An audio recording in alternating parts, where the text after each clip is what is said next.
Let's talk. Spencer and Zach Explore the Universe is brought to you by Maine Spirits.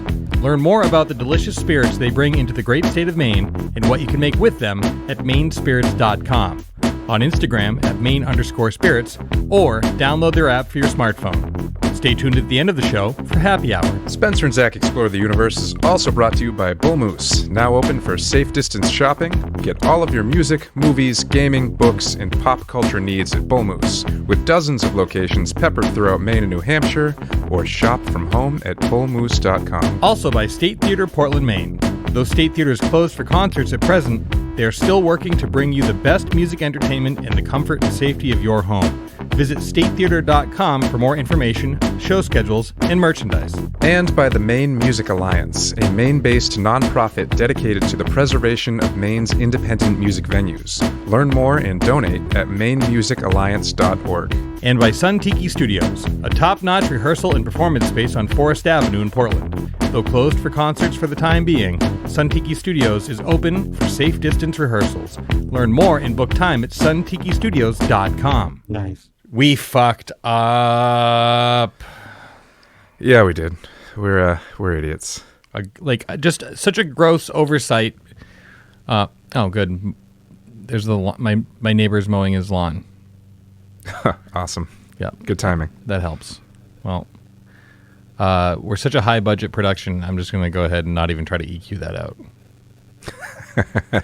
It'll just add some nice atmosphere to this. Yeah. Sound design. I want everyone to feel like it's summer right now. So when we made our list for this show, we somehow, I'll say it. I'll take the bullet on this one, Jones. Sure. We somehow assembled a bracket system for all of SNL cast 90s to now and omitted somehow Chris Rock somehow. Despite having his name written down on the master list, and maybe we just got lost, because he, like, in my brain, like, was he in the 80s, but we didn't put him on that. Anyway, I don't know why literally don't know how. We even talked about a couple of his sketches. Oh yeah, before we were making the list in great detail. Yeah. So we thought about re-recording the episode, and we ultimately chose not to do that in favor of doing this because we like the conversation that we had, and we ultimately, I think, came to the conclusion that Chris Rock's inclusion in the list wouldn't change the outcome, but definitely would have changed the conversation on the way there. And, like, I'm just looking at this list right now. I mean, spoiler alert, we're going to talk about SNL cast members. Like, I'm looking at a spot where David Koechner is sitting. And then, no disrespect to David Koechner, very funny, but Chris Rock, though. Chris Rock, one of the biggest and most important names in comedy for at least the past 30 years. For sure. Oops. And now even more than ever. For sure. Like, Chris Rock is somebody I was, like, fascinated with as a kid. And then for me, his work post, or his presence post, he's only gotten bigger and bigger and better, I think, since SNL. And maybe that's as a result of him kind of being kind of squashed when he was on the show. Yeah, so, I felt, obviously, the listener hasn't heard the episode yet, but I walked away from that conversation feeling very good about what we did, and then was like, oh, man, we didn't mention Chris Rock. And so I kind of went down, I kind of fell down this whole rabbit hole, actually, because in the context of of the conversation, the upcoming conversation, for those of you at home, we, while addressing some of the black cast members, we do get into a little bit of the diversity issue and how a lot of the black cast members were the only black cast member at the time that they were on the show. And so when I started reading about Chris Rock, in my mind, he had gone from In Living Color to SNL, but I think that's only because when I was a kid, I knew him from In Living Color before I saw him in SNL reruns. But it turns Right. out it's the other way around. Yeah, he joined SNL in 1990, and I think they said the 92-93 season he was actually fired, but he was fired because he was going to quit. And he was going to quit because, according to what he told Mark Maron in 2011, is that he felt he was the only black cast member at the time, and he felt that all the sketches that he was in either needed to be like telegraphed or like translated, I guess, to the audience.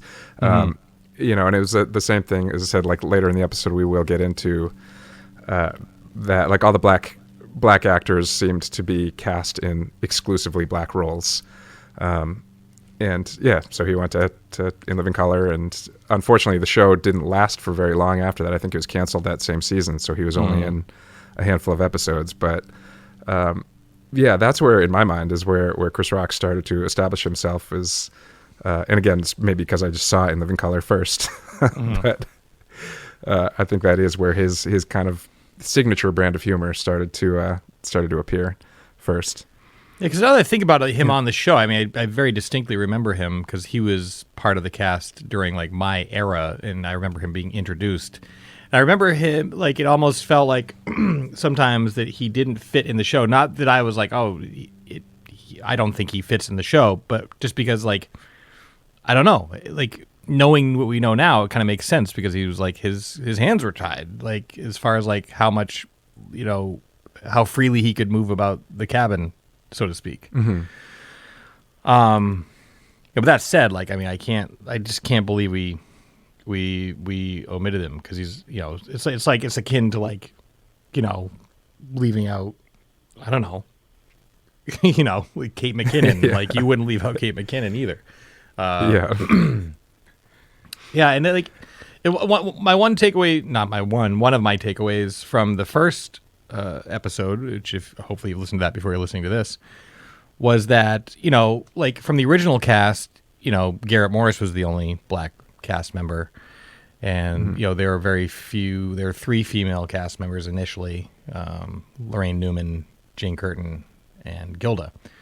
But like Garrett and Lorraine, I call them Garrett and Lorraine because we summer together. Friends. We summer together. Yeah. They're great, but like objectively, and maybe as a, circumstantially as a result of, again, not being able to move freely about the cabin of their lives because of the times, they just didn't stand out as much as, say, like, your Bill Murrays, your Dan Aykroyds, or even Gilda and Jane Curtin. But it's kind of painful to being of the including variety, as you and I are, Jones. Like, it's kind of like, kind of painful to not include them just because, like, you're left with like a bunch of white dudes.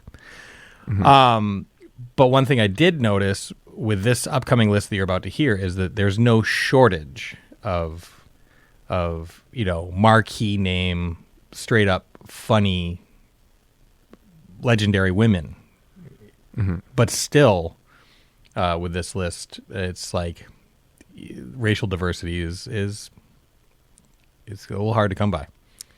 Yeah. Kind of going down that Chris Rock rabbit hole reminded me that Damon Wayans was once on SNL, which when we recorded the episode, it wasn't even in my mind. Like, I just have no memory of seeing him really on that show. And it's kind of for the same reason. It turns out he was only in 11 episodes. And I think it was the 85 season that he joined. It was right after Eddie Murphy left. And, again, he claims that he was a young hothead, and it kind of makes sense if he was only on 11 episodes why he didn't get a lot of speaking roles or didn't get. But, he felt that he was always like pushed into the background and, again, had to play like the stereotypical characters, and all of his ideas that he tried to bring to the table were all just outright rejected. And apparently there was a sketch that he was in where there's 2 police officers interrogating a suspect. And initially he was supposed to be like a plainclothes detective. And then Lorne Michaels was like, no, you need to wear the uniform in this sketch because, people are going to think that whatever. They're like, you need to translate to them that you're a cop by wearing the uniform, not being a plainclothes detective. And he said he was like already at the end of his ropes, like with just the way that he was on the show. And he decided to play like, you're supposed to be like, the manly, like whatever deep voiced, black guy detective, and he decided to play the character effeminate instead, and because it's a live TV show, and immediately after, Lorne Michaels was like, "You're fired." And he's You're like, fired. "I know." Yeah, and of course 4 years later, he and Keenan Ivory Wayans started In Living Color, and I think Damon Wayans is like probably one of the more important comedians of the 1990s. Oh yeah, it's huge. And he's done a lot of stuff since then, but yeah, he's another one that's just like, oh yeah. Do you mean The Last Boy Scout with Bruce Willis? That's right. Or Mo Money or Bamboozled. Oh yeah. No, but I really think those are good movies. But I think we should really focus on The Last Boy Scout. The Last Boy Scout. It's like, template action movie. I haven't even I have fond memories of that movie, but I'm not even going to bother to go back and rewatch it because you know what, it's not going to hold up.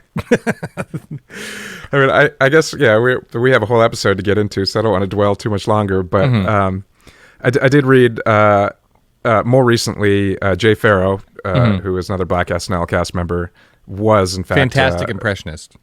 Fantastic impressionist, but again was like, you have to do Obama, you have to do Denzel Washington, you have to do right. And so he was outspoken about the lack of black cast members, and also there was a sketch that he was in playing Obama with Kerry Washington when she was hosting, which at the time they didn't have any black female cast members, and they made a point to acknowledge it on the show in a way that we're supposed to laugh at, even though it's not funny because they didn't have any black female cast members. Right. But in the sketch, Kerry Washington had to play Michelle Obama, Oprah, and Beyonce. And basically that was the joke was that Michelle Obama, don't you want to leave so Oprah can come in? Oprah, don't you want to leave so Beyonce can come in? And it was pretty shortly. Oh, and also, because it was also at the same time, Kenan Thompson they had been putting him in drag to play all the black female characters they needed on the show. And he was like, I'm not doing this anymore. Which I think is what led them to call attention to it in the Kerry Washington sketch. But yeah, I think, I can't remember what the circumstances were for Jay Farrow leaving the show, but his exit from the show is very well timed with his criticism of the lack of diversity on the show. Since then, though, I mean, that was I think 2013, and that was kind of lines up with the time where we started seeing a lot more diversity on the show. That's true. Right now, the cast is it's the most diverse it's ever been.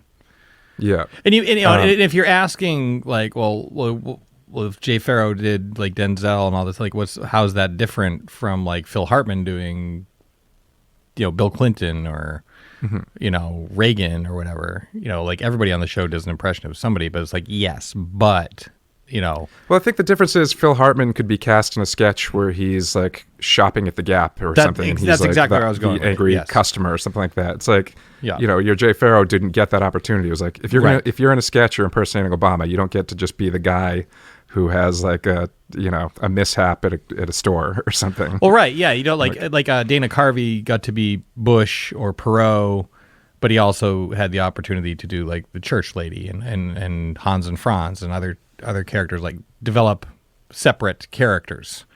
And that's the opportunity by what I can understand that was not provided with earlier cast members of color.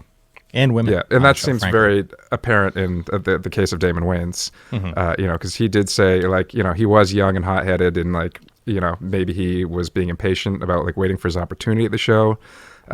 Lorne Michaels also said that, which is, this is another kind of acknowledgement of the race issue on the show, but Lorne Michaels was Eddie Murphy just left the show, and he was one of the biggest stars that we ever had, and he was nervous that if he let another black actor have the spotlight, they would suffer from, the Eddie Murphy comparisons.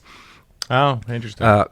But Damon Wayans was I went to In Living Color, and all of these characters and ideas I had, it's I had a space where I was free to let them shine, and never, whereas on SNL it was stand in the background and Yeah, I mean, from my perspective, watching Living Color was a show that I watched in real time, when it was on. And he's he's the lead of that show in my brain. I know that his brother is kind of the the directorial mastermind maybe behind it, but as far as the stars were concerned, Damon Wayans was the face of that show for me. Yeah. So, Well, we should get on with the show, but I suppose we should. Yes, but we say this. Did this conversation just go long enough to become its own independent addendum? Yeah, probably. As opposed whatever, to a lead I don't off care. to like, the. Whatever. We're going to talk about SNL. People who are inclined to talk about SNL and want to hear about it are going to stick around, even if it's a little long. And if it's too long for you, you can stop it. Yeah, pause it and go back to it later. You can fast forward to the end, find out who wins. Knock yourself That's out. right. It's your life. You live it. And we'll live ours. And in doing so, recognize a grave error in our list making. Mm-hmm. You can be mad at us. We'll understand. But we just want you to know that we know. We fucked up. We fucked up. Yes, we did. Okay. On with the show. On with the show. Really big show. Really big show. We are rounding out Luxardo month here on Happy Hour, brought to you by Maine Spirits. We're going to make a drink for the top of the show and ease in, I guess. We'll ease in. Today's drink, the Tuxedo number 2. Another drink that features Luxardo maraschino liqueur, which is that tall bottle in the basket. It's kind of sweet. It's kind of tart. It's a pretty amazing ingredient that, if used properly, can really enrich a cocktail. If overused, can take it over. Not unlike truffle oil in this way. So let's get our tools together to make a Tuxedo number 2. We're going to need a shaker, a strainer, a bar spoon, a paring knife, and a jigger. For ingredients, the following: gin, dry vermouth, Luxardo maraschino liqueur, the star of our show, absinthe, oh hello last month, and lemon for garnish. Let's build this thing. In a shaker full of ice, combine 2 ounces of gin, 3/4 of an ounce of dry vermouth, you could use Dolan for instance, and 1/4 of an ounce of Luxardo maraschino liqueur. Now stir until cold. Rinse the inside of the coupe glass with absinthe, swirl it around, and dump out the excess. And then pour in, strain in your strainer, your strainer results. Put those in there, and then garnish with a lemon twist. You cut off a swath, and you squeeze and express the oils, and kind of rim it and drop it in there. And there you have it, the Tuxedo number 2. I'm a fan of this drink because I'm a fan of gin drinks, and this has a lot of nice ingredients that really kind of stand up for themselves and stand with each other.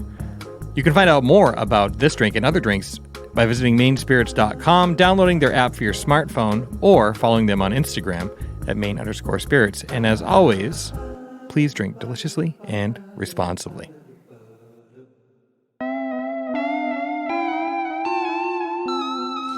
Here we are for part 2 of the best SNL cast members. And last week we did the 70s through the end of the 80s and landed on Bill Murray. That said, you should still go back and listen to that episode if you haven't, because, man, did we explore some fantastic elements of the comedy universe. I think so, too. Yeah, I guess spoiler alert, but why would you listen to part 2 out of order? That's on you. That's not on me. That's right. You made that choice. That's your bad. It's just your bad. Yeah, you don't tune into the season finale and then be like, "What? Spoiler." You're gonna tell me this character died in episode 1? Jumping into now the 90s through present day. Mm-hmm. And it's funny because the list of players actually got smaller, much smaller in a weird way, just because of what we were talking about in the last episode, that people tended to stick around longer, as far as the major players were concerned. The perception of it from my standpoint, which is watching it in my parents' basement, is that it seems to have become less of the launching pad that it once was, and people seem to be happy with it to just be the destination. I made it to SNL, let's live it up and be on SNL, versus like I'm going to use Fair. this to get my movie career started. Though I would point out Will Ferrell. Oh yeah, there are very many exceptions to that rule, but then also, I mean, if you think about it, like back in the day, like we talked about, let's go back to like some of the huge names we talked about, like the people who like they of the original, like Chevy Chase made it huge, Bill Murray, Dan Aykroyd. Also, Gilda Radner had a fair share, Eddie Murphy, and Julia Louis. And Conan and Farley, they all made it pretty big. But there's a whole host of people who didn't really, Mike Myers made it huge. But that's over the course of 15 years. Now, on this list, we'll dig into it. Like, a lot of these people haven't had time to do that yet, necessarily. And many people, Kristen Wiig is another example, Tracy Morgan, I would say Fred Armisen, but I would say also Kate McKinnon, who has had some turns in movies, some great, some fine. But I don't think that necessarily Kate McKinnon has had their moment to really blow it up yet. Like, for instance, what's Kate McKinnon going to be up to in 20 years? Something awesome, I'm sure. Yeah. I mean, this maybe is a larger conversation, but also like the time of like the Hollywood comedy is at least on hold, if not over. It seems like that, like any movie that's going to go to the theater and be like a box office movie is not going to be like your family comedy movie like it would have been in the 90s or whatever. It's now Avengers or straight to Netflix, Yeah, you're not. Yeah, well, it's changed. Everything's changing. Yeah. For sure. Yeah, like the theater is more of a place for spectacle these days. But then again, I'll go back to Kristen Wiig, Bridesmaids. I mean, there was that whole Apatow period where like these are huge movies, True, but that was 10 years ago at least, right? Yeah, totally. Yeah. Totally. Yeah, certainly the past decade has been dominated by Disney. Star Wars or Avengers or what, Yeah. So anyway, let's jump into this list. There's a whole bunch of holy crap talent to talk about. That is correct. On this pile. Starting with Julia Sweeney. She's right on the cusp. Like a lot of these people we talked about were started in the 80s, but they were big in the 90s. So there's a lot of people that didn't make it in the last list that were still on while we're talking and working our way forward on this list. But Julia Sweeney, whose most notable character was Pat. Yeah. And Ellen Cleghorn, who was another one of those kind of like not... I don't think it really ever landed her own big character. No, I mean, I think sort of the discussion that we had involving Tim Meadows last time around. Sure. Also, I think applies to Ellen Cleghorn. She's the only black woman on the show, which meant that anytime there was like a Jamaican stereotype that needed to be done, fair, or a famous black person that needed to be impersonated, it was like that. Those were the roles that she got. And I think she had like a famous, like, or not famous, like whatever, like a talk show host or daytime talk show host character and stuff like that. She was very, very funny, and she did like whatever special characters on Weekend Update and stuff like that. But you're right, she never carved out like her own character the way that like Julia Sweeney was able to carve out a character like Pat. Right.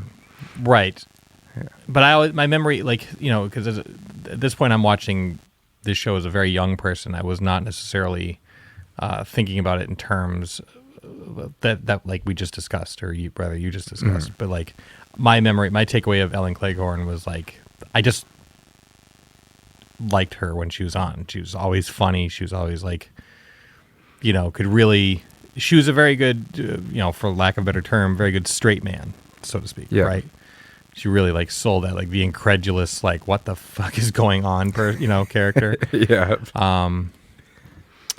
Yeah. Julia Sweeney, like a little more goofy, but also good at playing it straight.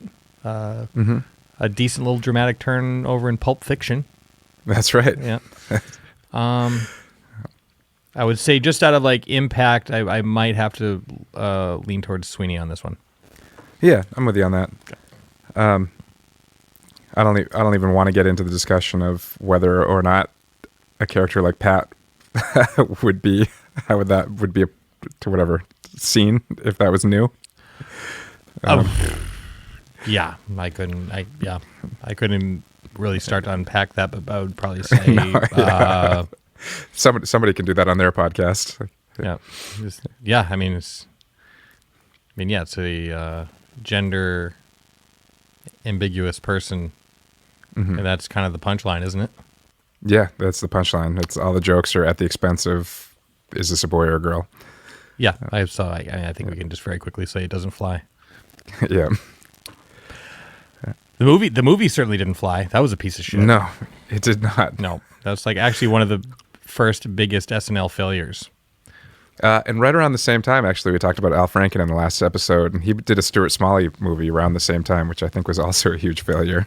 I didn't even know they made a movie of that. Yep, Stuart Saves the World. Oh, no shit. Yeah. Well, that character, I think, was a little more nuanced. Yeah. The self-help seeking. Yeah. Like, I feel like we all know Stuart. Somewhere in our lives, we have a Stuart. Yeah, anyway. Norm Macdonald and David Koechner. Now, I'm going to say this about Norm Macdonald.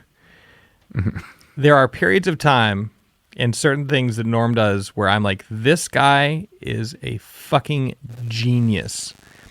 And then more often than not, especially lately, I'm like, what the fuck is Norm Macdonald doing? He's such a confusing and conflicted character in and of himself. He's all over the map. I feel like we've seen Dave Letterman step up and try to help him so many times, and every time he just whiffs. And it's like he just kind of can't get out of his own way, and he plays that role of the provocateur, so sometimes you don't know whether he's actually being serious and like, are you being an asshole, or are you just like, are you pushing buttons? Like, yeah. I can't remember what the story is. Maybe I actually never knew, but I feel like he was fired from SNL. He was, for, I believe, like controversial reasons. He was fired, or maybe not. No, he was fired from SNL because he was being relentless with the jokes about OJ. Relentless. And the head of SNL or NBC at the time was like, "Stop making jokes about my friend OJ." And Norm's like, "I'm not going to do that on account of he's a murderer." And then so he just like kept doing it, and then Don Olemeyer, I believe is his name, fired him. Just like, you're fired because you're making fun. Like, it was like, yeah. So that was the controversy. Yeah, but he also, he had a good run on Weekend Update, and did some good impressions too. Like his Burt Reynolds was pretty funny. His Burt Reynolds is great. His Letterman was great. Yeah, getting him. It's true. I've actually gone back and watched. I went down a Norm Macdonald rabbit hole a few years ago for a while, and I've actually found his SNL to be like, does not hold his Weekend Update rather to like be kind of not hold up. Yeah. But then again, he's like straddling that, like, it's that line. Like, are you an asshole, or are you being an asshole for the sake of being the provocateur? Wow. Maybe I should use a different word. No, you got it on the third try. Thanks. That's all that counts. We have him up against David Koechner, and David Koechner is one of those guys who's, again, a one-note guy, but it's a pretty great note. Yeah. Whammy on, in Anchorman. On the show, it was kind of actually surprising because he was an older person amongst kind of a younger cast. It was kind of an interesting casting choice to bring him in. I think. Go ahead. I'm sorry.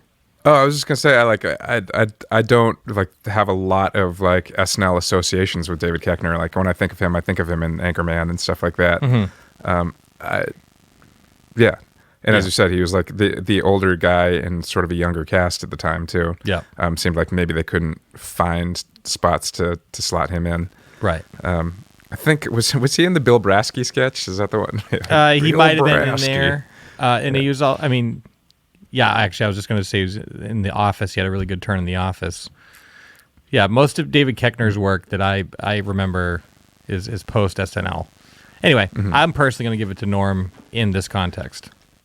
Yeah, fair enough. All right. I'm with you. Moving on, two monsters for two different reasons. Will Ferrell, period. He's huge. He's huge. And then Daryl Hammond is another one of those like kind of sneaky.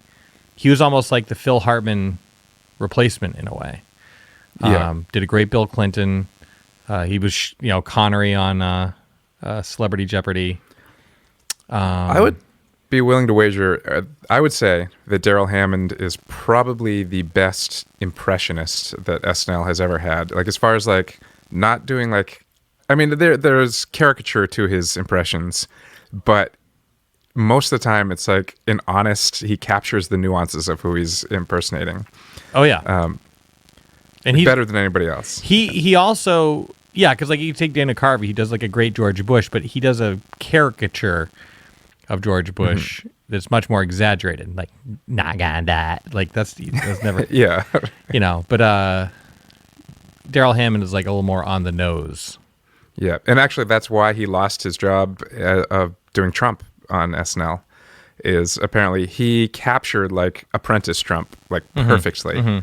But by the time that Trump was on the campaign trail, he had become a caricature of himself. And Daryl Hammond's impression was like too subtle. Like they were like, we need an impression that's bigger than what the real guy is doing now. Yeah. And that's why they brought in Alec Baldwin to do sort of a more cartoony version of that. Yeah, which is not like a really accurate impression. No, but that's the thing. Like, Daryl Hammond's was like too close to like what the real guy had been like before the campaign started, and that actually cost him his job. It was like doing the impression too good. Interesting. Will Ferrell. Yeah, I mean that kind of goes without saying, just because. Will Ferrell. Yeah, which I'm sure we'll talk more about him later. Yeah. Two character actors or whatever, cast members, that's the word I'm looking for, that I love, both of them, and maybe like a little underrated, Molly Shannon and Chris Parnell. I think there's a sincerity to Chris Parnell's deliveries that I just love so much. And including his run on SNL, even though he's another one of these people, he wasn't out in front of it. Like he didn't have like, what's the super famous Parnell character? Yeah, can't think of it. Can't think of it, but he was just always great in what he was in. He was just like, he made shit funny by just like having this like ridiculous delivery. Yeah. And then like, I didn't really come to appreciate Chris Parnell until 30 Rock. Right. Dr. Spaceman. Dr. Spaceman. Yeah, then he's also like his great voice work on Archer, is Cyril. Yeah, I just love Chris Parnell. He's just always great. Maybe not the person you think of first, but always great in what he's in. Molly Shannon, did have like bigger characters. She did Superstar. Yeah. And the character's name is escaping me, but Mary Catherine Gallagher. Yeah, that's right. And then I'm 50 years old. Yeah. Abandon my kick. She was in the NPR sketch. Yes, as the well, delicious yeah. dish. Yeah, Her and The Anna Delicious Gasteyer. Dish, Yeah. that's right. I feel like Molly Shannon was a little hit and miss, though. She was very funny, but at times she was very annoying. I wouldn't disagree with that. Yeah. She put herself out there at all times. Sometimes it did not translate. I agree. Yeah, I agree. Yeah, I'll probably go with Parnell on this one. Yeah. Are you there? Or are you feeling? Yeah. You feeling Shannon a little bit more? I don't know. Yeah, it's. I don't really have a dog in the race. I guess I feel like I'm kind of split on both because, as I said, Chris Parnell did not make an impression on me really at all on SNL. Molly Shannon made me laugh a lot on SNL, but I've come to appreciate Parnell Yep. quite a bit since then, especially since 30 Rock. The Chronic but even that- Chronicles of Narnia. Yeah, that's true. Yo, Parnell, what's cracking? Yeah. I could go either way. I don't really have a strong pull in either direction on this one. I'll give it to. So if you're, I do. Yeah, I do feel Parnell more, but it's just a personal taste thing. I love Molly Shannon. She has made me laugh a lot because she's also great at like the physical comedy. You know, actually, she's primarily kind of like what she does. But yeah, Parnell, there's something about the subdued nature of Parnell's delivery that just really speaks to me. yeah, let's go with Parnell. All right. Thanks. Next up, Sherry O'Terry and Tracy Morgan. I mean, even just reading Tracy Morgan's name in my bad handwriting makes me laugh. I'm with you. But Sherry O'Terry is one that, so when like that era of SNL, I guess it was probably like 96 or 97 when there was like that big turnover where Will Ferrell and Sherry O'Terry and that crew first showed up. And I think I just had like a bitter taste in my mouth about SNL at the time. Maybe just because all of the people that I liked so much were all leaving. Yeah, when the Red Sox like traded out like everyone who won the championship. Exactly. Yeah, it's like you're trying to get to know the new team and you're like, I don't like them as much as the old one. And so, yeah, Sherry O'Terry and Will Ferrell, I think, were in like, you know, they were like the Phil Hartman, Jan Hooks, Gilda Radner, Bill Murray. Like they were in every sketch together, had great chemistry. And like, but for some reason at the time, like I just didn't find it funny. I think I was just bitter. Like people doing like the Spartans cheerleaders and stuff like that. It was like not funny. I didn't like that skit either. Like, I mean, maybe if I went back and watched it now without like that, like I miss Dana Carvey attitude. Yeah, you know, I'd find it funnier. But yeah, at the time, I didn't. But Tracy Morgan, like immediately, like Brian Fellows, Safari Planet. My next guest is Suckity Cat. Astronaut Jones. What is it? Outer space. Oh, Rocket. Not a rocket. Yeah, no, he's just look out, moon. It's ridiculous. I mean, he's so ridiculous and so indelibly Tracy Morgan that Tina Fey was smart enough when casting him in 30 Rock to simply name him Tracy so that she would know that he'd respond. The character Tracy Jordan. I personally want to give it to Tracy Morgan. I'm with you on that. Yep. He's just funny. Yep. Yeah, it's weird. Like Sherry O'Terry, like I know that she was very much appreciated and enjoyed on the show, but for some reason she never really spoke to me. Yep. Moving along here, two giants, Tina Fey and Maya Rudolph. Who? Yeah, that's another that's a really tough one, actually. I love both of these artists so much. They're both crushingly funny still, and everything they do is funny. Maya Rudolph in Bridesmaids is amazing. She's in Big Mouth, voices one of the hormone monsters. She's amazing in that. I mean, she's been coming back to SNL. Yeah, we're gonna be seeing a lot of her, I think, over the next handful of years. Yeah, probably. Her Kamala is great. Maya Rudolph is the daughter of Minnie Riperton of Loving You fame. Shut up. And I will not shut up. Okay, please don't. And also, apparently, she has a Prince tribute band, and she sings the shit out of some Prince songs. I actually haven't heard her. Well, I believe it because she sings her ass off. Yeah. I mean, and she's the daughter of Minnie Riperton, so she's got it in her genes, I guess. That doesn't hurt. Tina Fey made the show great again. She did. Yeah, I mean, her Sarah Palin impression is ridiculous. Just as a writer, she, like, Weekend Update has never been as good as when she was on it. Yeah. I know you and I have talked about this before, but in Tina Fey's book, Bossy Pants, she writes about basically like the culture there leaning towards the men. The dynamic, which is, the dynamic, and we talked about that in the last episode, that Jane Curtin was very outspoken in recent years about her time on the show, finding a space to perform as a female on a very male dominated show. In Tina Fey's book, she talks about coming onto the show, and that was still the case. Like, she was like, the writers would write a sketch that has a female character, and rather than casting one of the hilarious female cast members they have to play that character, they would put Jimmy Fallon in drag. Yeah. For two reasons. Like, for one, like, they didn't have confidence in their female performers, but they also didn't have confidence in the strength of the material. That's right. They're like, if the joke doesn't land itself, at least they'll laugh at Jimmy Fallon dressed as a woman. Yep. And so, like, she basically, like, made it her mission while she was there, and was successful, to all of our benefit, to get the women very much more involved.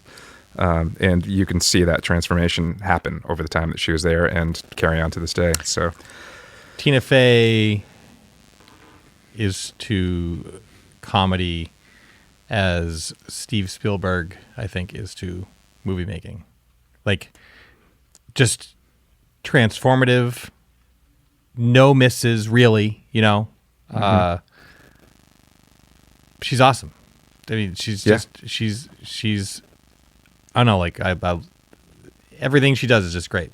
She's got it. She's one of the best voices in comedy of all time. Yeah, and 30 Rock is hilarious. 30 Rock is incredible, dude. Oh my god. And as we said, like, Chris Parnell, I don't think I would have paid attention to how funny he was if it wasn't for 30 Rock. And also, there's another name that's about to come up on our next matchup, who also I think I owe my appreciation of to 30 Rock. So I think Tina Fey not only is hilarious herself and did so many great things, but she opened my eyes to other funny people with her writings and her work. So, and producer, writer, director. I mean, like, most likely of all the people we've mentioned so far to win an EGOT. Yeah. You know. So yeah. Not begrudgingly, but with a complete lack of shade or disrespect to Maya Rudolph, Tina Fey? Yes. Okay. Next two, both great. Amy Poehler and Will Forte. Yeah, Will Forte is precisely who I was talking about with... he never really spoke to me on SNL. I never really thought MacGruber was that funny. Yeah. He just seemed like the wacky looking guy that it's like, we need a funny looking guy. Call Will Forte. And then he was hilarious on 30 Rock. I was like, okay, he's a funny guy. It just, for whatever reason, didn't translate to me on SNL. Amy Poehler, on the other hand, I feel like she was like, you know, she was like Tina Fey's like partner in crime. Yes. Like, she was the Belushi to Faye Aykroyd. Exactly. Minus the wanton self-destruction. She also was, I think, involved with Conan O'Brien's show before she was on SNL. Like, I don't know how deeply embedded in that she was, but she showed up every now and then playing like the rando characters on Conan's show. That's right. And then I was just going to point out Parks and Rec is... Yes. You know... Which I still haven't even fully gotten into yet. I've seen random episodes. Oh my god! So I've got that waiting for me. I can't wait for you. I just can't wait. I can't wait for you to start watching it, and then we'll have so much to talk about because you're gonna love it. Even not having seen Parks and Rec, this seems like an easy Amy Poehler for me on this matchup. It's a no. Yeah, Will Forte, very funny. Amy Poehler,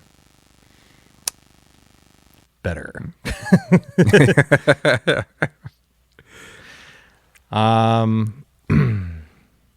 Rachel Dratch and Fred Armisen. Go on. Yeah, Rachel Dratch, like, on the show, like, I mean, like the what are the lovers in the tub? Yeah, like she's Debbie Downer. Debbie Downer. She's just funny. Fred Armisen is like, my introduction to him was in the Wilco "I Am Trying to Break Your Heart" documentary, where he was just backstage, like, hanging out, like, in character. He had this, I can't remember the character's name, but it's like kind of like a like Cuban band leader guy who, like, plays like like Tito Puente's kind of character, like where he plays like a marimba.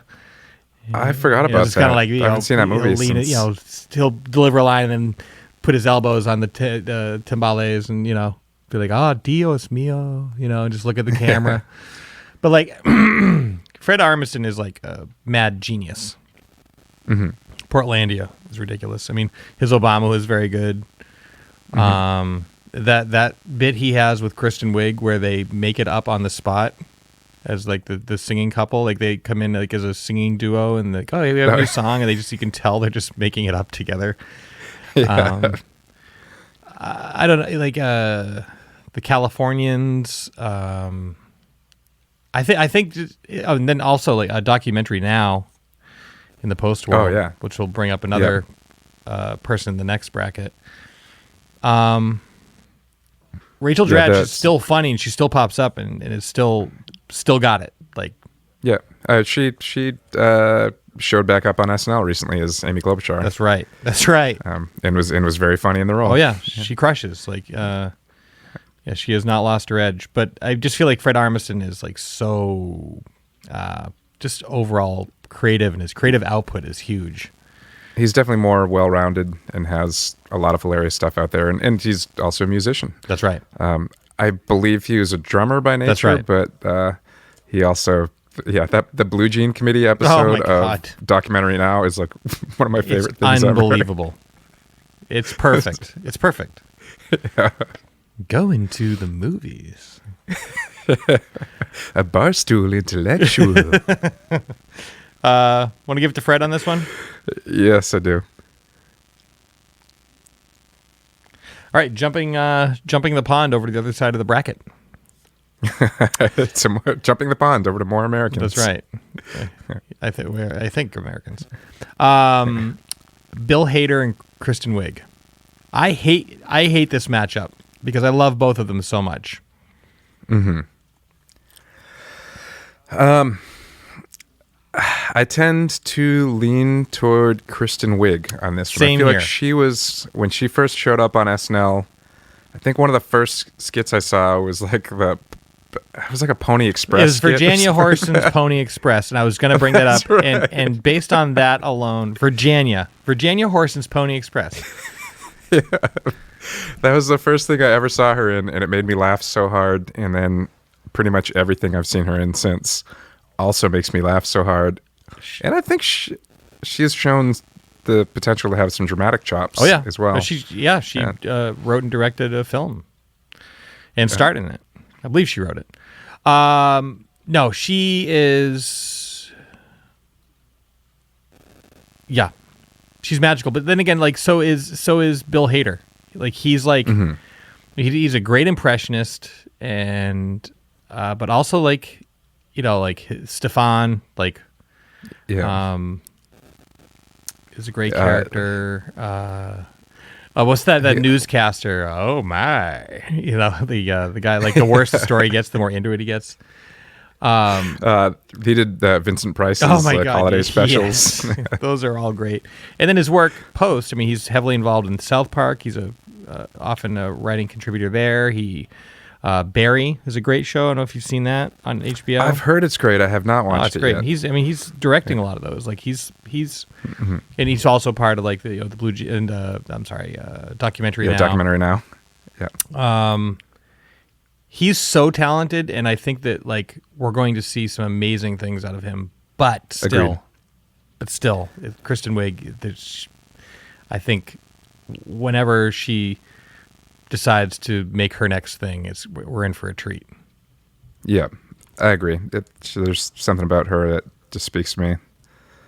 Because she's fucking hilarious. Because Virginia Horson's Pony Express relies on you mailing your parcel to her so she can then deliver it. I'm going to watch that actually after that. That's like that's one of my favorite skits of all time. It's so absurd, and she just plays it. Man, it's perfect. And then Bridesmaids. I mean, Bridesmaids is incredible. Next up, Andy Samberg and Jason Sudeikis. I think I pronounced that right. I think you did. or at least you pronounce it the same way I would have pronounced it. Fair enough. whether that's right or not, I don't know. We're in agreement at least. Yeah.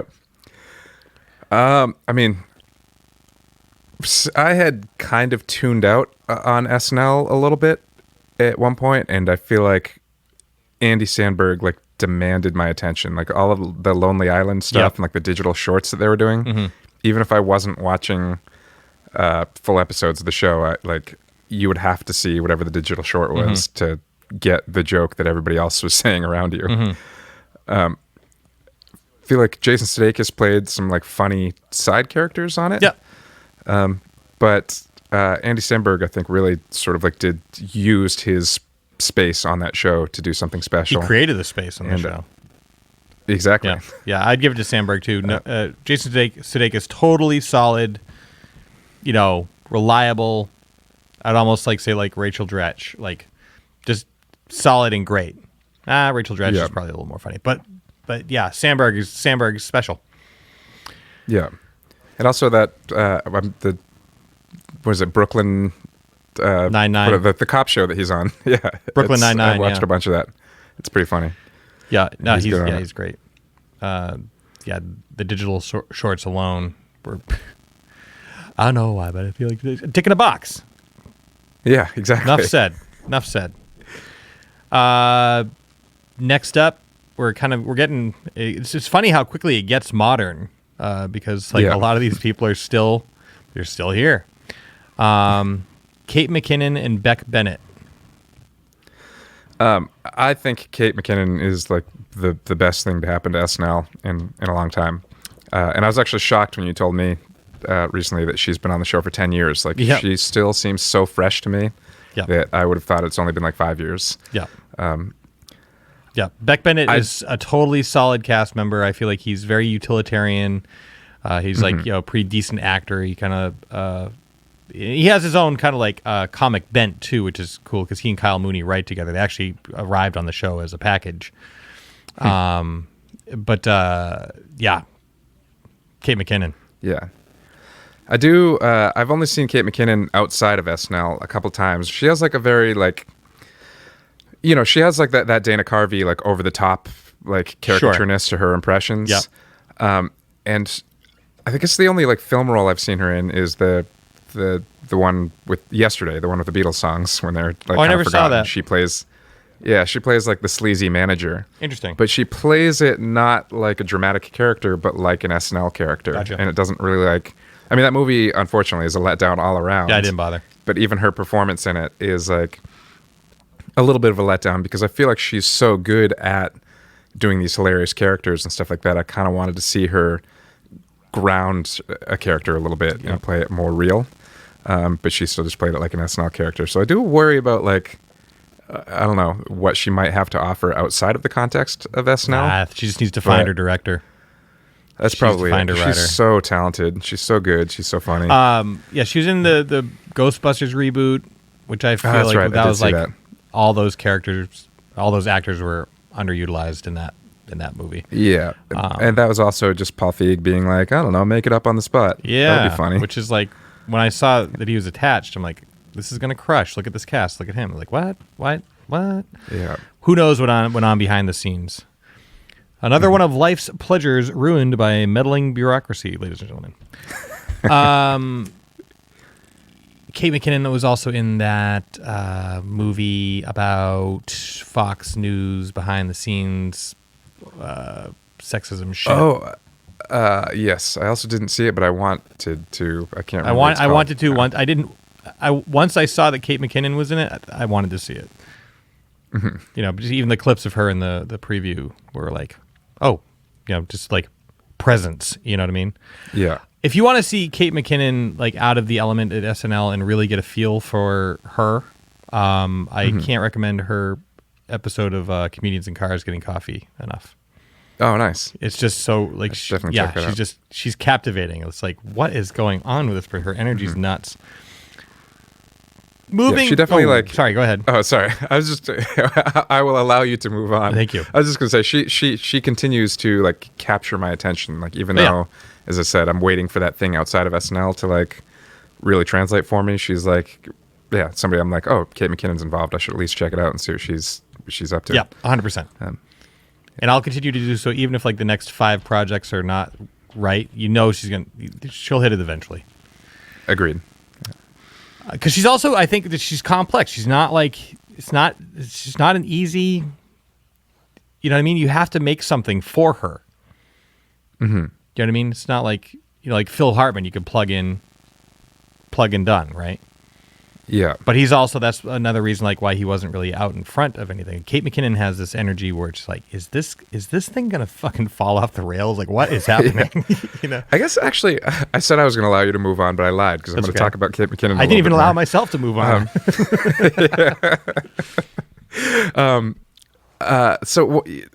One of the reasons that Jimmy Fallon is not on this list is because I've never found him funny, and I thought he was absolutely terrible on SNL. He was always laughing during skits. Yep. I guess breaking is the technical term. Yeah. But Kate McKinnon is always on the verge of breaking, and she's playing the characters so well and trying to play it through, like her about to crack up and everybody else on the set about to crack up. That there's, as you said, there's something that's like exciting about that, like teetering on the edge. Oh yeah, it's dangerous. Versus like Jimmy Fallon just being like breaking it immediately. Yeah, Jimmy Fallon. I'm glad you brought that up because there's a few people that made our like list. Jimmy Fallon is on that list, and not to speak to him as a person, but like it seemed as though his role was to, aside from like his Neil Young impression or whatever. But put him in there because he's going to be goofy and laugh. No thanks. Chris Kattan was an actor that I was just like, whenever he was on, I was like, oh, bathroom break. And Seth Meyers, I'll also say, and I think I was saying to you when we were speaking about this last, that like Seth Meyers' record for me is tainted by, I think he's a great writer.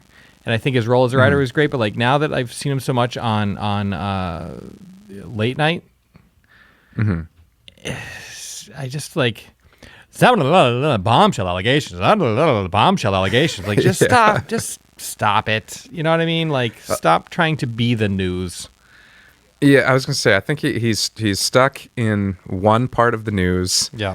And he's also one I feel like who's had a hard time translating his bits to having no live audience, and obviously I can relate to that, but I don't have to do a show every single night. That's right. Yeah. But because I found his Closer Look segments even like a year ago pretty funny and interesting to watch. Like, and it was like actually a good source of news with jokes embedded into it. Yeah. But watching his like from home and now at an empty studio, it's just like he's trying so hard to land these jokes, and there's nobody there to laugh at them, and he still hasn't figured out how to like work with that. And so it's just like bad news. It's like I'm just going to turn on the actual I think news he should just step down and give the show to Amber Ruffin at this point. Because she's funny. I think he's just better in the writer's role. And I also there's also something about how, and this is me getting like a little, this is personal, I guess, right? but it's how I feel. Like ever since the correspondence dinner, like he kind of he said it many times, like, oh, it's like kind of my fault that Trump ran or whatever. And just like there's almost like I think he believes that. And there's like a arrogance about that like when he speaks, it's like, well, obviously we agree. We're on the same, like, that person at the party was like, obviously we all agree on that. This is this person's worst movie. It's like, I don't know if I do agree with that. And just because you say it in the tone that means it says like I'm absolutely correct, obviously, that's like well, shut up, write me some joke. So yeah, Seth Meyers is not on the list. But anyway, we're back up to let's definitely move on now. The current Weekend Update hosts. That's right, Colin Jost and Michael Colin Che. Jost and Michael Che. Yep. This is a tough one for me because I know, I have not looked at the writing credits, but I believe Colin Jost is currently the head writer of the show, which is, and Michael Che, outside of Weekend Update, doesn't really get to do much, but he's so funny in that role, and those two are so funny together. Yeah, he's also one of the head writers. I mean, he's like Michael Che. Okay, that makes sense.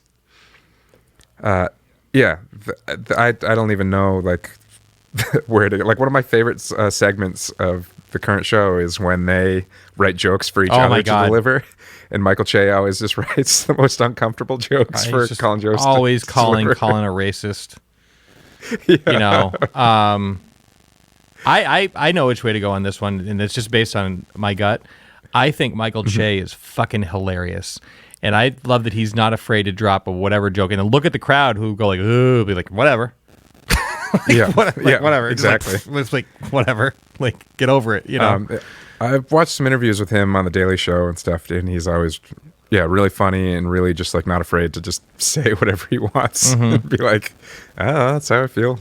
I think it's funny." Like, Yeah, he is a naturally funny person. I think he just speaks from his gut, and as a result, don't get me wrong. Like, Jost is very funny, and he delivers some great punchlines. But like, it's always like Che that just like drops like the bombs.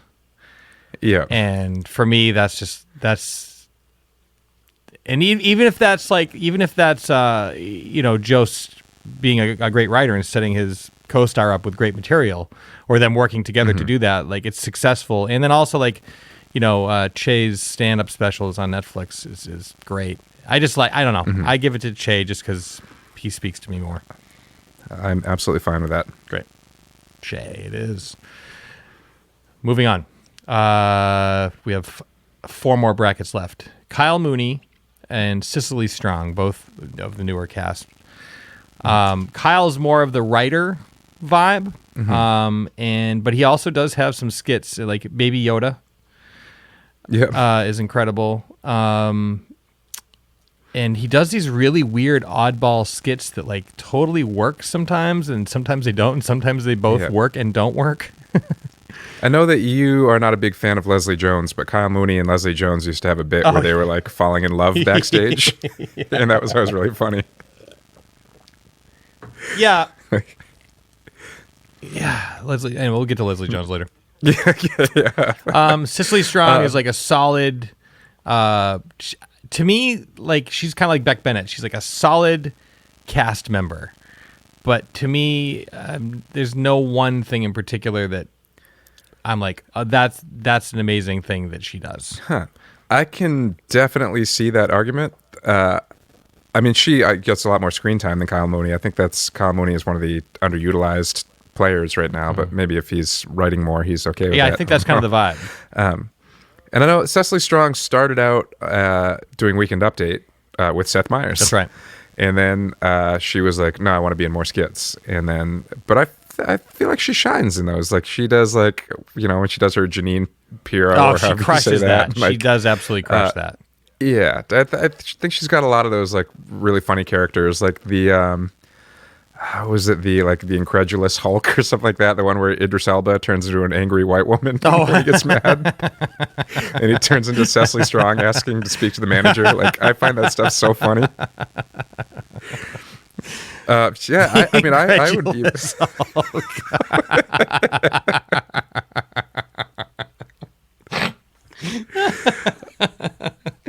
All right. I actually lean towards Cecily Strong. I think is one of my favorite of the current cast members. Oh. It's like,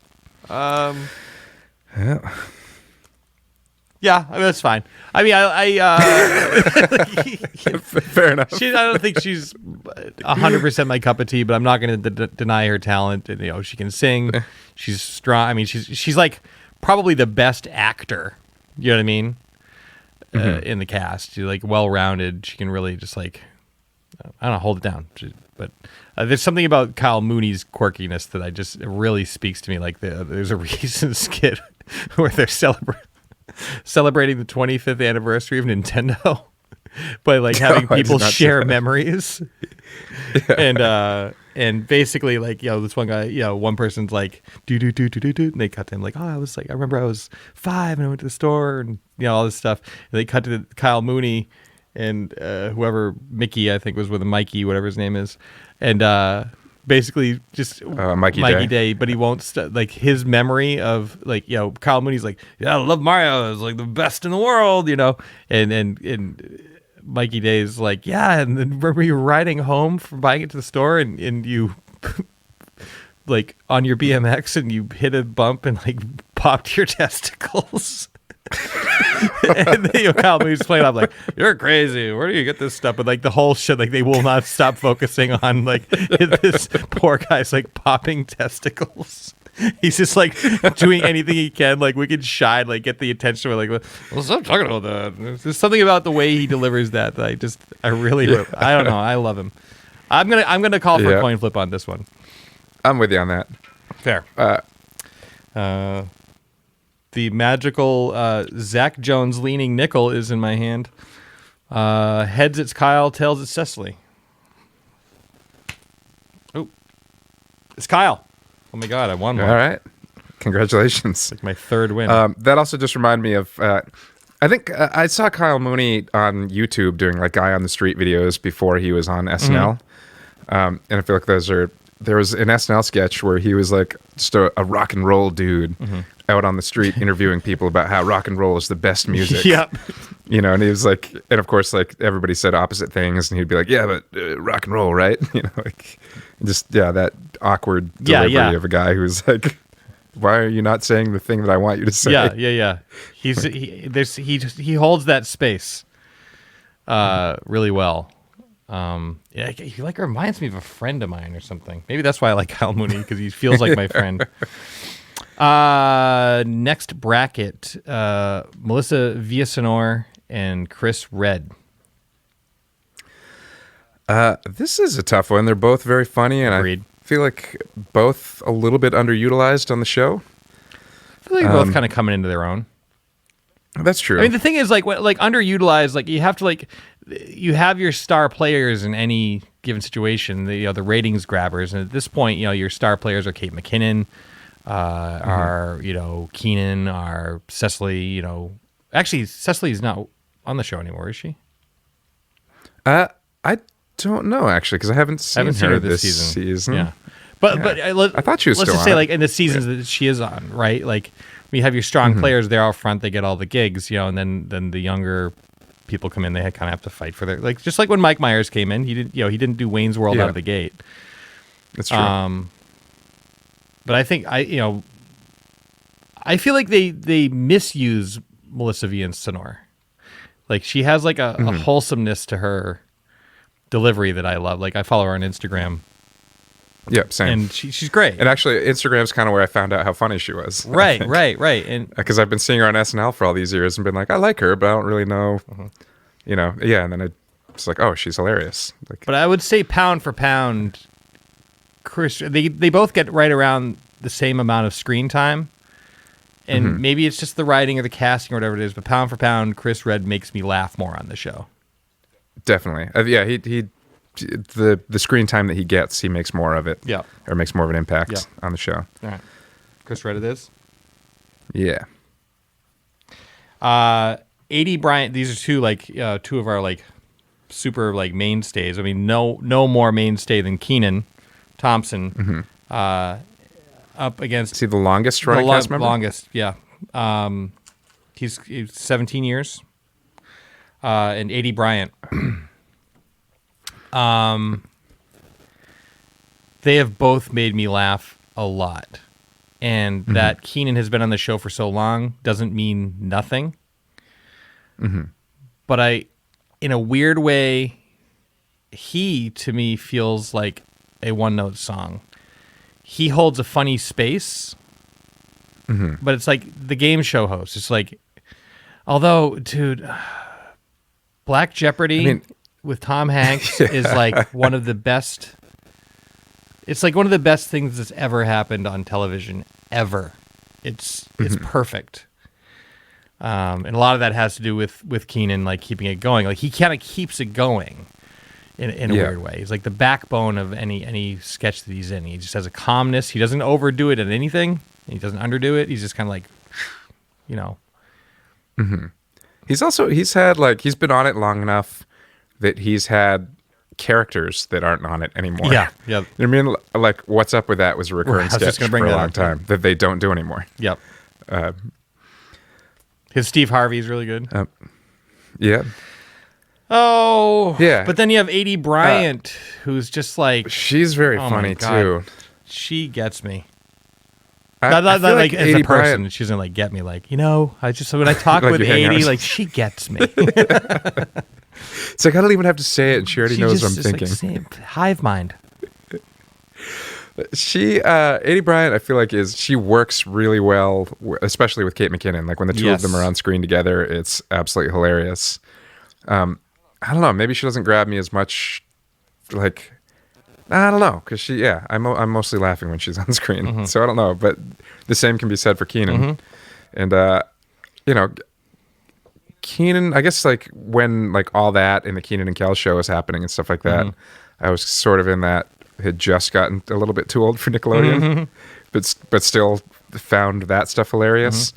I don't know. Yeah, it seemed like for him to grow up and get a shot on SNL, and then of course now to still be on it almost 20 years later. I don't know. He's a guy that's been making me laugh in sketch comedy for most of my life. Which is weird. I think I want to hang with 80 on this one. Right on. Should we coin flip? Let's toss it. Heads 80, tails Keenan. A win either way. Yeah, a win either way. It's tails. Yeah. I'm back, baby. Yeah. All right, Stella.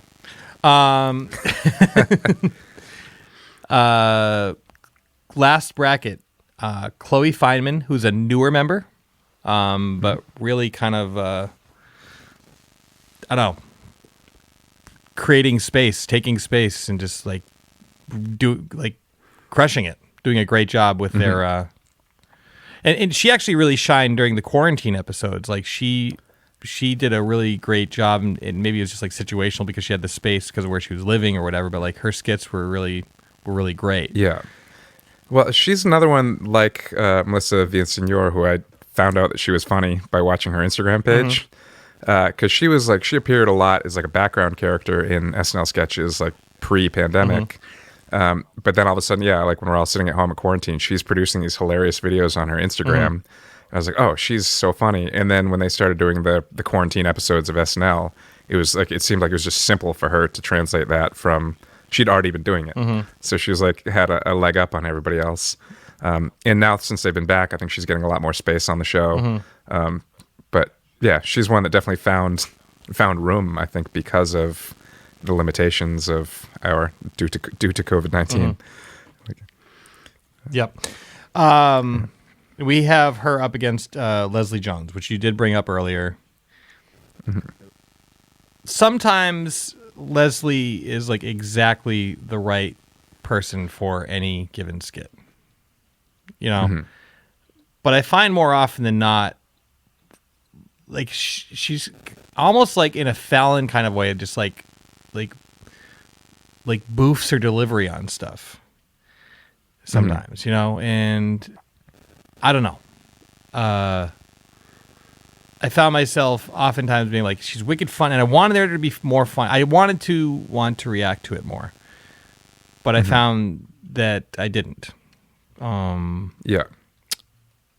So it's not like for me, it's not like she definitely deserves a spot on this bracket, but she's not like a Chris Kattan character. You're like, ugh, God, but I just always wanted more, just a little bit more out of her.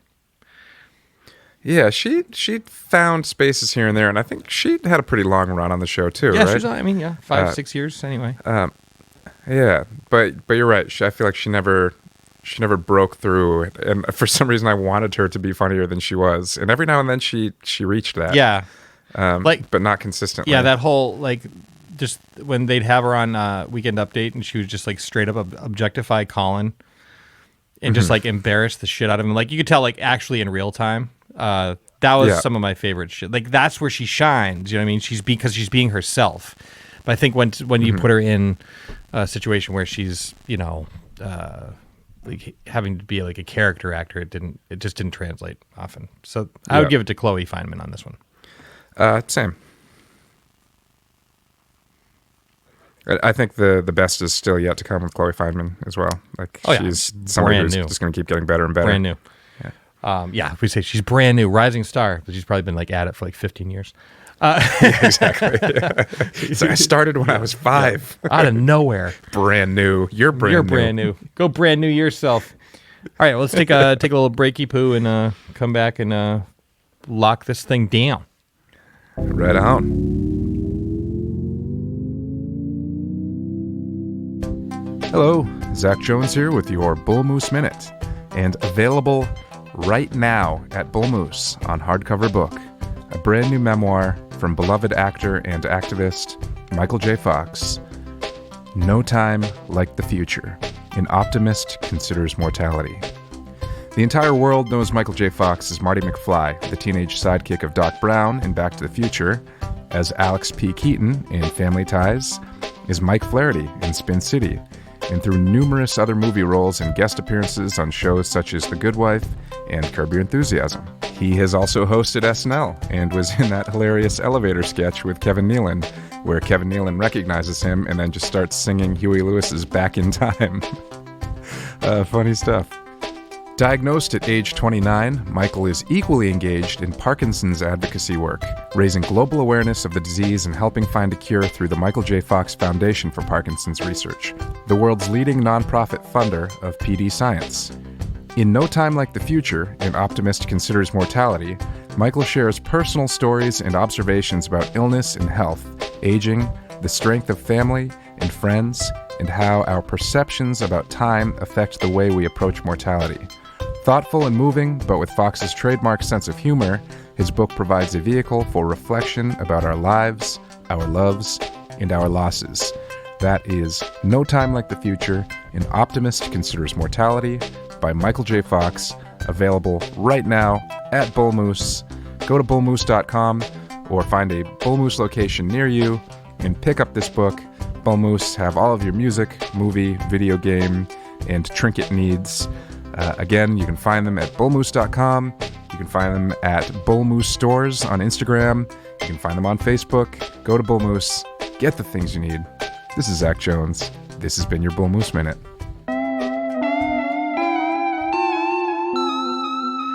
Bones, we are 32 down to 16. Whew. Wow. I'm scanning the page and I'm seeing some really tough calls. That's right. Some hot matchups. Oh my God. This is all killer, no filler. Well, what do you say? Do we get into this thing? Sure thing. All right. Top left, with well, not the very top left, but you know where we left off. Top left most. That's right. Top left most. Julia Sweeney versus Norm Macdonald. Mm-hmm. Again, I'm conflicted by Norm, and I'm not going to stand by everything that Norm says or does, but there are few people on Earth that have made me laugh as hard as Norm Macdonald has. Norm Macdonald has made me laugh at times. Yeah, when he hits hard. Julia Sweeney has made me laugh, but like, it's Norm for me. Yeah, agreed. And also, even though Norm seemingly keeps shooting himself in the foot, he keeps popping up. Like, I'm not sure where. I haven't followed Julia Sweeney's career as closely since she left SNL. I don't know where she's been, what she's been up to, other than Pulp Fiction, which was. Yeah. But she sure was funny on the show, though. She was. What do we got next?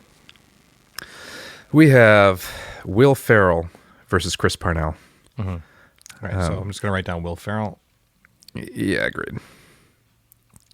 Will Ferrell is he's another one of those kind of like Eddie Murphy, like once in a generation kind of guys. Like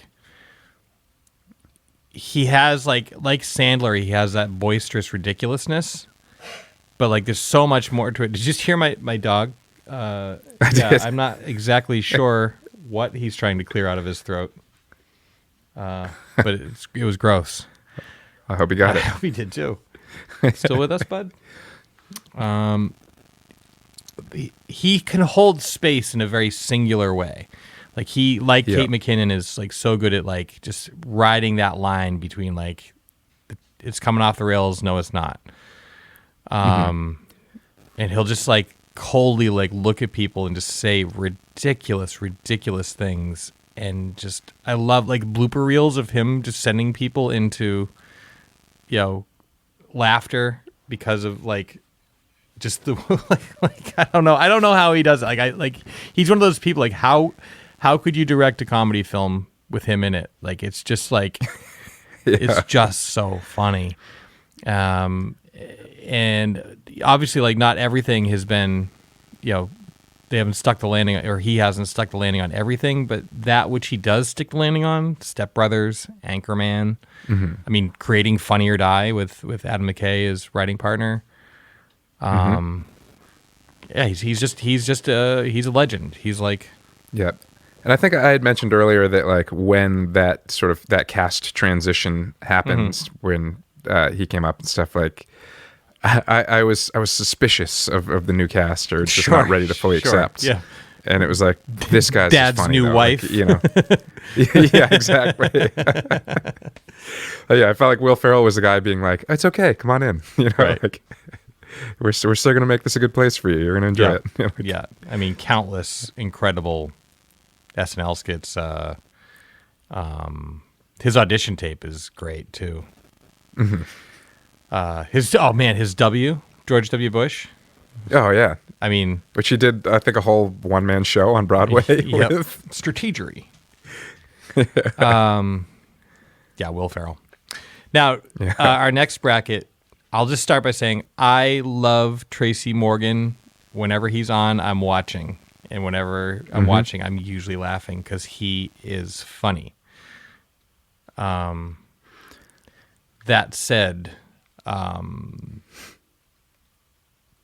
think one of the reasons that he is as funny as he is because of Tina Fey. Agreed. And I feel like she is also like taking a very, very active role in like changing the face of comedy as we continue to move forward. And I'm not gonna lie, I like her as she's a contender. She might just take it to the top. She might. Yeah.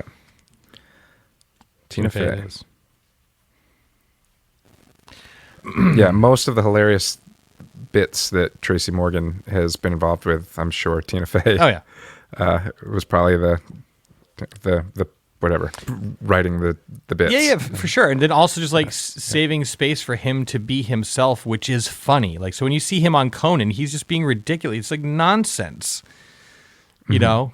He just like, he opens his mouth and nonsense comes out. It's ridiculous. But like to get like, and I'm not saying he's not responsible for his own, faculties. Like I'm sure he knows what he's doing, but like I think it takes someone like Tina to like really kind of like, yeah, to recognize that talent and figure out how to like rein it in and present it at its best. The term I was looking for. Yeah, harness that energy. Amy Poehler and Fred Armisen.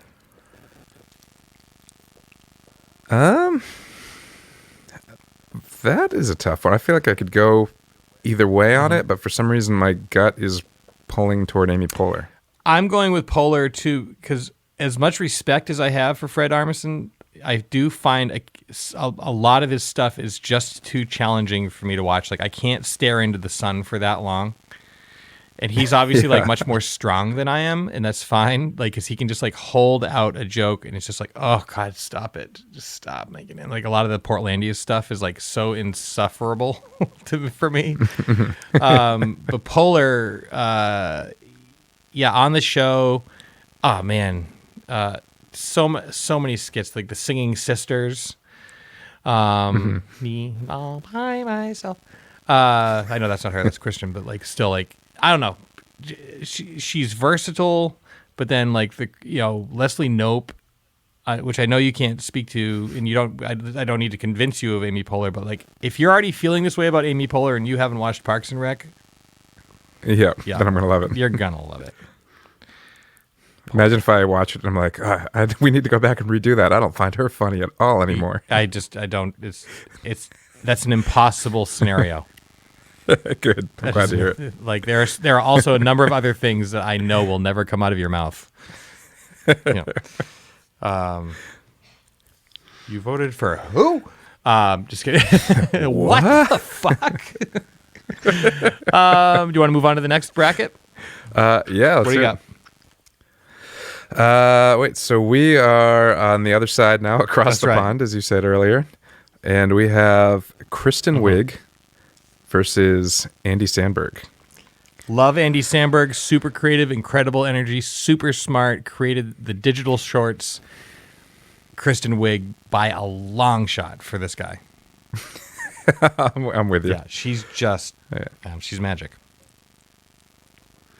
Yeah, and it's weird, like with all of the different things that Andy Samberg has done and created and been in, he's kind of he's kind of Andy Samberg in all of those things. Yeah. Whereas Kristen Wiig is just like you don't know what you're gonna get from her, and it's always funny. Gilly, that. Gilly, that. The Target lady, just so much. Her Kathy Lee Gifford. I could go on.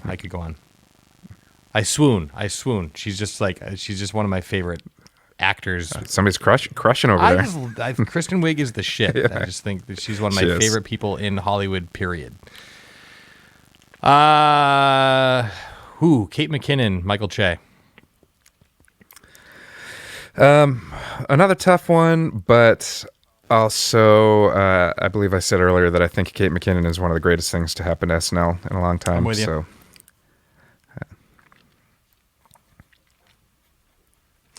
I'm with you.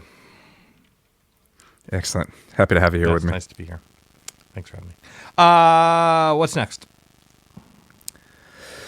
Where are we now? We have Kyle Mooney versus Chris Redd. I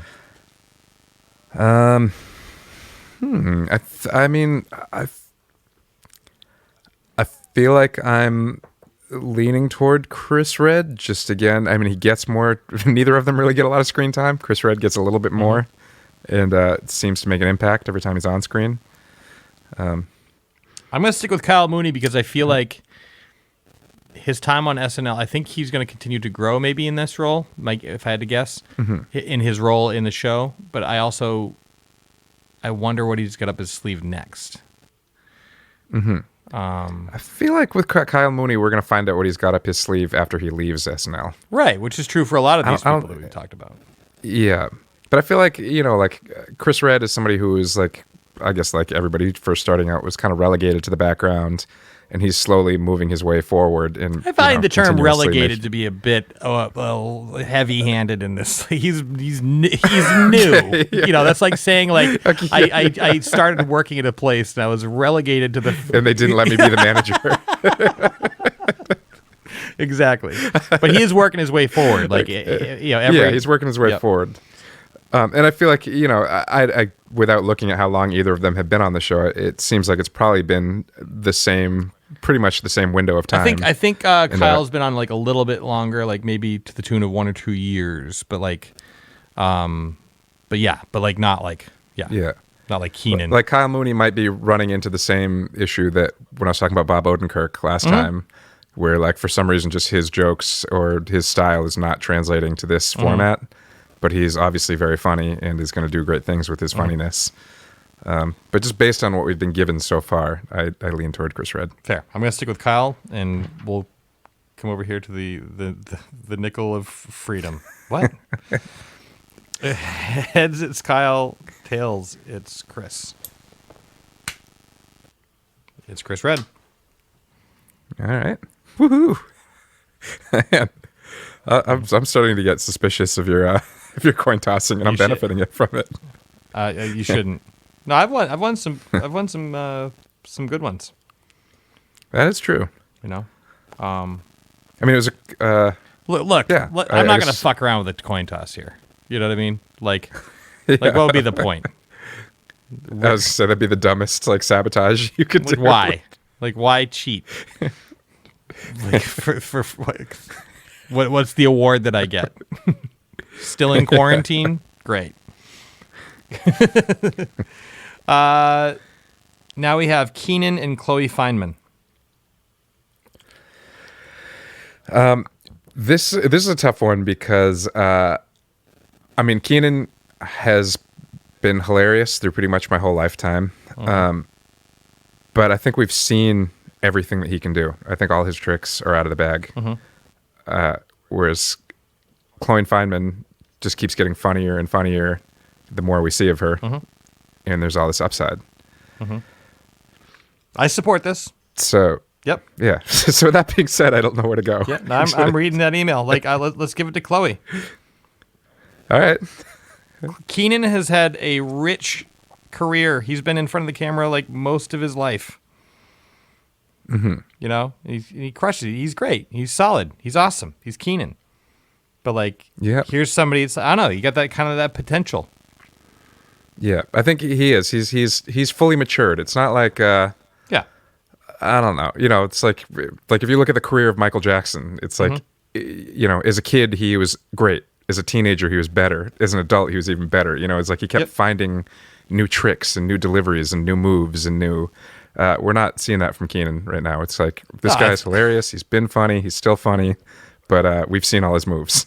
Totally, and they're good moves. I mean, they're moves good enough to keep you on SNL for 20 years, just about. Exactly. Yeah. Chloe, it is.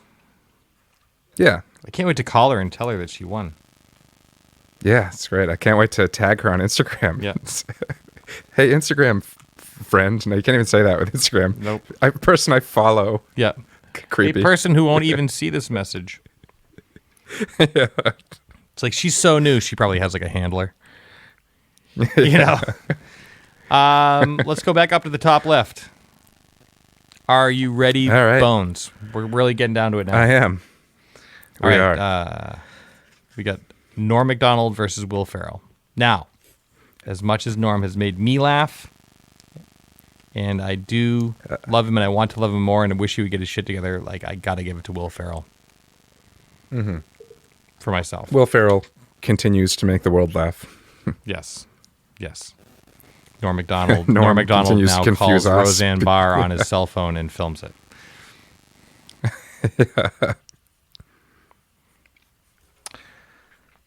Norm Macdonald can't get out of his own goddamn way. That's what it is. Unfortunately not. That's what it is for me. Now, Tina Fey, Amy Poehler. Yep. I lean toward Tina Fey. I have not watched Parks and Rec, but up to this point, Fey. I have watched Parks and Rec, and it's Tina Fey. It's Tina Fey. You know what? I bet Amy Poehler would be like, yeah, it's Tina Fey.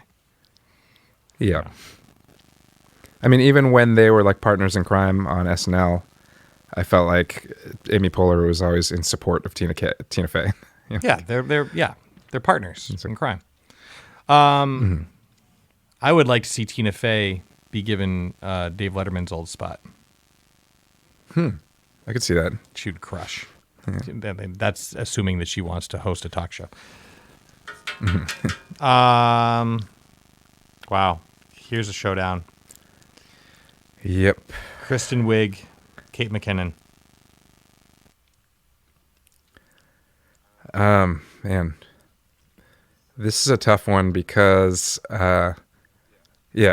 Kristen Wiig has been hilarious on SNL, has been hilarious since SNL, and who I believe has more to show us. I think there's more to come from Kristen Wiig. Kate McKinnon, as I said, I think is the best thing to come to SNL in a while. I think she's my favorite person on SNL right now. Same. I fear, based on what I've seen of her outside of SNL, that maybe what we're seeing of her on SNL is all we get from her. Whereas Kristen Wiig, I eagerly anticipate what the next thing is. I eagerly anticipate whatever it is either of them are going to do. But I'm Kristen Wiig on this one. With like me doing like the big English tip of the hat, to Kate McKinnon. I'm a lady, all due respect. Kristen Wiig.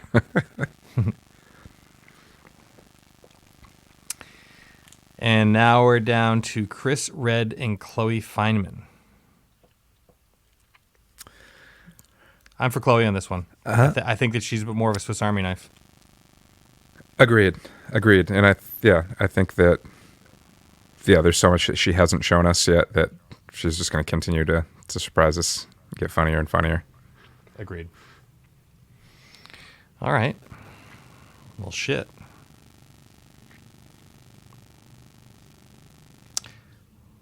Will Ferrell, Tina Fey. Wow. This is basically like the equivalence of this same final playoff that we had in the last one. Like as far as just I guess how could it not be without narrowing all these names down to 4 people, but I still lean towards Tina Fey. I mean, Will Ferrell, hilarious and always exciting and whatever he brings to the table. But I think Tina Fey is just whether she is in front of the camera, behind the camera, writing the bits, bringing the best out of other people. I think Tina Fey just she just brings so much to the table. Will Ferrell is a singular talent. He's made me laugh a lot. And I would say not only is it Tina Fey, but it's Tina Fey by a long shot. Fair enough. He has way more whiffs at the plate than she does. Absolutely. And she's consistently just churning out. Shitting excellence and sweating lightning. You know what I mean? Like it's just like she's like she just doesn't miss. She's she's got that. You know, who else has that? Like, you know what I mean? Like they just like consistently like nail it. Like in my brain, like Letterman's there, McCartney. You know what I mean? Like they just like whatever they do, they step up. They address it. It's smart. It's funny. I feel like she can like swing even more cerebral, but then also like put in a fart joke. You know, It's a little more well-rounded. Will Ferrell's comedy is about Will Ferrell. Like he is funny, but she is also funny and then can make other people funny. Yeah. Tina Fey. That's true. She's like a more like well-rounded, just all around, but just also her understanding of comedy and her ability to like shape it for any situation. I mean, she probably wrote a lot of the bits of Will Ferrell's that we loved. Probably. You know? I mean, I'm guessing, but like, the timing's right. Holy shit! So now that's down to Tina Fey, and now we have Kristen Wiig versus Chloe Fineman. I mean, just just based on Kristen Wiig's veteran status, and still, I think having plenty left in the tank to surprise us with, I think we got to go with Kristen Wiig. I love how you just said that. Kristen Wiig. It's now Kristen Wiig versus Tina Fey. 2 of my favorites, face to face. Yep. In a battle for the death. Not that. I'm still leaning towards Tina Fey for all of the reasons that we have said over and over again every time her name has come up. You know what I want to see? You know what? The next project I'd like to see? Kristen Wiig starring in the new film by Tina Fey. Yes, I would love to see What that. a dream team. Or I don't know, maybe they hate each other. I don't know. But yeah, I'm with you. Tina Fey. Wow. I for some reason when we wrote her name down when we were creating the brackets, I was like, she's gonna take it. And I don't care who you put her up against in this. You know what I mean? Like that this doesn't have anything to do with like who she's paired up against. Because sometimes you lose people. It's like, I think they would have made it farther. You know? Yeah. But I don't see anybody here that would have blocked her from moving to the next. Like for me, if we put her up against Will Ferrell in bracket 1, she still would have advanced. Yeah, agreed. Yep. You know what this means, Jones? Next week, we are going to determine between Tina Fey and Bill Murray. Holy shit! Wow. We might have to Yeah. bring in help for that. That's true. Yeah. That's a great call. Yeah. I'm not sure who we'd call, but we'll have to figure it think out. who that is. And then after we make who are you going to call? yeah, well, oops. Was that a sneaky nod to Bill Murray? For Well, you? maybe. No. I'm just being a little fey. Ooh. Heyo. Yeah. Next week, tune in to find out who wins between Bill Murray and Tina Fey. And then after that winner is declared, actually, you know what? Let me reformat on the fly. Oh. What if we do? Okay, What if I think you're going to say what I was also thinking. So I think that Go we on. should discuss the merits of both of their incredible bodies of work, and then come to the conclusion of who's the Agreed. best. Yeah, dedicate half of the show to each one of them, and then Oh yeah, I mean, and then decide which one's best. that's an easy half. That's it. not that it matters when we get there, but Yeah, it doesn't matter. Yeah, no, I mean, It'll be exciting. As we all know, this show, things are decided on this show. that's You know? right. It's a very important show. Very important. Yeah, and then the podcast rest of the program. world has to adhere to whatever we came down to. It's not our fault. It is what it is. All right, right. nice job, Bones. It's just the power that we carry. That's Nice right. job to you. Yeah. I once didn't again. pick this sword up. I was handed this sword. That's right. Right? I was just You the know? only one that could remove it from the stone. That's right. Yeah. Wow, that was fun. I really enjoyed thinking about all of this stuff because everything we thought about, except for Chris Kattan and Jimmy Fallon and Seth Meyers, made me laugh. Agreed. All right. Until next week. Until next week. Adieu. Farewell. To ya and ya and ya. And also to you and yours. So long, Okay, bye. my friend. And Bye. to you, I bid adieu. Bye-bye. Fare thee well, my friend, Zach Jones, whom I've been friends with. Until next week. So long, my good friend. Parting is such sweet sorrow. Until next God, time. this guy won't get off. Spencer and Zach Explore the Universe is brought to you by Maine Spirits, Bull Moose, State Theater Portland, Maine, Sun Tiki Studios, and the Maine Music Alliance. This show is a Mistakes Were Made production.